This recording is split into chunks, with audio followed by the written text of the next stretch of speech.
In the late 1960s, you could bank on Broad Street.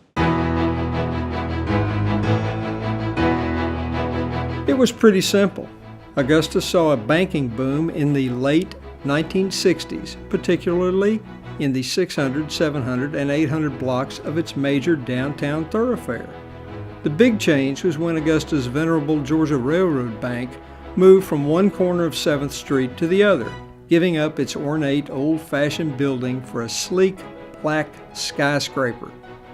While the Georgia could sometimes be dark and perhaps a bit threatening, the First National Bank, now SunTrust, did everything it could to be inviting. "We did everything we knew to say, 'Come on in,'" noted Augusta architect Lowry Stubb told a reporter in the 1960s. "We tried to avoid an impression of extravagance," added the bank's president James Williams. "We think a bank should be in good taste, efficient, and comfortable, but not extravagant." Another bank located between those two, the Citizen and Southern National Bank, went for a classic approach.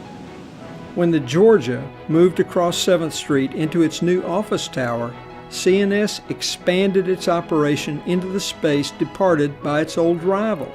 It tied both buildings together with a classic stone facade highlighted by 6 massive Doric columns. "We chose a design that's been in style for more than 2,500 years, A.J. Beale, its senior vice president, told the Chronicle in 1969. They were celebrated at a gala event in June 1970 called Festa Romana. Bank employees dressed in togas and served refreshments. Augusta C&S Vice President Bennett Brown, who would later lead the company, was dressed and referred to as Caesar. There was even a band playing for the crowd, and one of the young, toga-wearing trumpeteers was identified as Danny Craig. I've heard he still wears a robe, and he makes people face the music.